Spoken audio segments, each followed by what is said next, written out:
has had with Renekton are issues with him playing bruisers in general. So if they want to run it back, I wouldn't be surprised. But, Lulucog. Ooh, Lulucog. Okay, so leaning into the team fight. Yeah, I love Lulucog actually. Obviously, again, TSM early look. We're looking for front-to-back team fight with Lulu buffing Cog.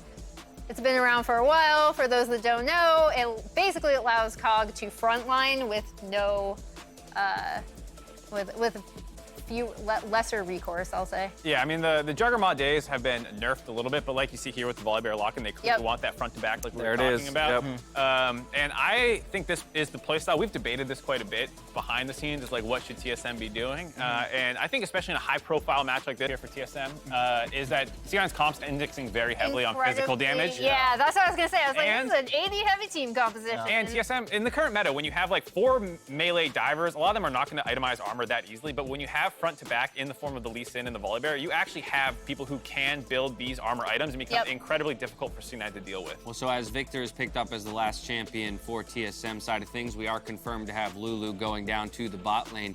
My question becomes, in that conversation around heavy AD, what's the solution? What's the final pick here on C9's side to kind of assuage those concerns? Is there anyone that deals enough damage in the form of magic? I mean, you can always go match Control Mage with Control Mage, but that's not very common in the current meta, and I don't think it's necessarily the style that matches with the rest of C9's team comp. So I'm a little bit worried if they do end up matching with the Control Mage like Syndra. There you go. It's a little bit more early game oriented than some of the other Control Mages, so it's still playing with that. The knockup. Now they've got Perks, so is it going to be round 2 here? Blabber finds the knockup. Jace follows through. Huni flashes. Blabber drops the aggro, and Perks is there as well. Fudge will lose his life, but Huni will lose so much of this experience. Yeah, and I think it's still worthwhile. He's not going to lose that much, honestly, though. Maybe 2 or 3 minions. There's just no shot of doing this in a 2v1 dive, honestly, with Huni at full health and still having his flash. So they have to wait for Syndra, but it's such a big investment of time. You know, Perks did shove in mid lane, so that is working for them. They get the knock-up here from Blabber. He tries to tank as long as he can. Perks comes in, the knockback into another combo from him. So it's pretty well executed. Blabber, though, I think he should have taken one more tower shot. If he took one, of course, tier is pretty needed. And you can't argue that maybe he would have just been out of mana, but they're looking for the return play. May have to flash here. We'll see if he can land the Scatter of the Week. Okay, Flash Stun's going to land in. Victor over the top. No way out for Perks. Well played to Spica to land everything. And TSM 2-1 on the scoreboard. Yeah, I guess Perks must have not had the E cooldown, or was kind of saving it.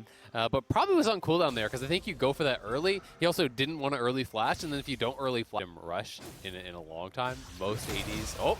Okay, kick flash puts Fudge, and he's going to flash Q back out. The slows could be pretty dangerous. Volibear over the top, and Spica kills him. But be careful, because Blabber and Perks are here for reinforcements. Huni, we know he's flashless, has nowhere to hop to. Cloud9 get the trade kill. Spica on his way out. It was basically flash for flash of top laners.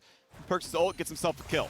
I mean, it's a great play from Perks to be able to actually make this roam play, to answer with the TP, to be winning his lane, have TP advantage, get up there. But there's a cost, right? And this is the cost that we're seeing right now. It's not as though that farm is going nowhere. He had a pretty big lead already. Yeah, and I mean, it's Cloud9 playing to their stronger side. Now going to be another fight in the top as Fudge in a 1v2. Huge damage. Huni kick, follows the Q, gets the kill. Nicely done. No turret killed in top wave to knock it down a bit faster. And here comes the rest of the chase. You know he has no damage to kill anyone. He didn't expect to get the kill. Vulcan walks back to never have a chance of stealing it. Perks gets kill number 3. So good job there. The amount of money for that kill is worth about what the mid lane turret gives in gold, but of course the map pressure can mean a whole lot more. The game state is tied gold-wise. I like the Aaron, Hook's gonna land. They want this fight. Well, they one-shot the Lulu. Syndra makes it so. Swordart can't press a single button, but Volibear comes right back in. Trade support for support, and now the front line is getting dangerous. Blabber goes right back in. Wants Huni, kicks in the squad. Jace's days are numbered, and it's a 1-for-1, but Kog'Maw is not dead. The important part is that Lost is alive. They don't find the next bit of engage, but Perks still being alive makes it really tough to deal with a 3v3 on the map. Cloud9 feeling comfortable. It is that 2-for-2 at the end of the day. They're trading back and forth. In range, they're going to knock this one down. But how about the rest of it? Blabber knows he is going to die. They're going to leave him alone. I don't believe that means Baron, but they can try. No, they're going to go for sure. With UT being back in, there's immediate pings onto it. Jungler is down. You can always turn, right? But threaten it. They have a pretty beefy front line. You have the shields there of Lulu, and you have the damage to actually knock this down very quickly with Cog. So I think they should threaten this, and at the very least, force Cloud9 to show up, and they do get that TP out, and they're turning! The kick flash is how they got it! That's how they get the turn! The engage tools were so few and far between, but Huni's the one who finds it, and suddenly now, 3 versus 5 without a Syndra, this is gonna be tough. A miracle play from the Lee Sin top, and TSM poised to grab it. No jungler. There's not even a true shot barrage. The most you can do is throw a Jace Q, not even gonna get that opportunity. Spica secures it. Absolutely. As you mentioned, stopwatch bot up, but flash and heal up as well. Here they go. Shirley has popped. Here comes the fight. Spica frontlining. King has to go back over the wall. Vulcan forced to flash away. They almost kill Volibear, but not just yet. Now Blabber walks back in, but he's not easily gonna stay alive. Burns his own stopwatch, but he's gonna be left to the wolves. He does not live. Burns the flash, it doesn't matter. And back in goes Power of Evil, nearly shutting down the support of Vulcan. Won't find that just yet. Spica back to healthy, by the way, getting so much of his health bar back. And King can try to poke. He can try a bit of the wave clear. Mid lane hitter, definitely gone. I mean, they could just take double inhib here. They could just move up towards top. Blabber's still dead. And Cloud9 going to have a hell of a time fighting their way out of this, but if TSM wants to take Huni in position, it's 2 men on the Baron, and they're trying to force the hand. They want C9 to hard commit, and then they will likely turn for the fight here, but Power View is very sectioned off. Huni kicks in, goodbye to Syndra. Beautifully done, and now the rest of them will fall. 3-0 TSM, get out of here. Cloud9 lost, is ready to chase him down. Huni there for good measure. Blabber ults, does it matter? Of course it does not. 4-0 TSM in the fight, and it's time to walk it down mid.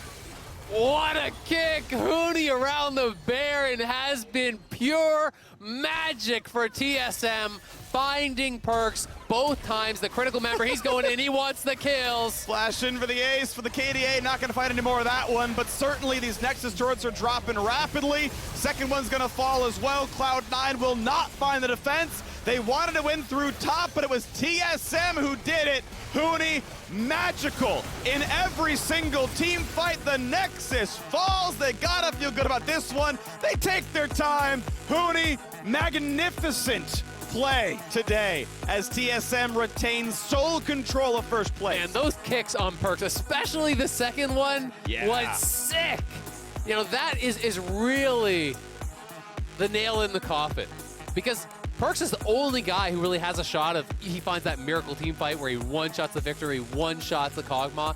Maybe they have a chance, but it felt like Cloud9 never even got off the ground on this one. You know, they drafted for early game dominance. They drafted a composition that really has no shot in the 5v5. They couldn't get ahead. It was about Spica. It was about Huni, proactive on that top side, attacking the Jace, getting the kills, and Cloud9 winning through bottom lane as well. The 2v2 was going great for them there, very far ahead.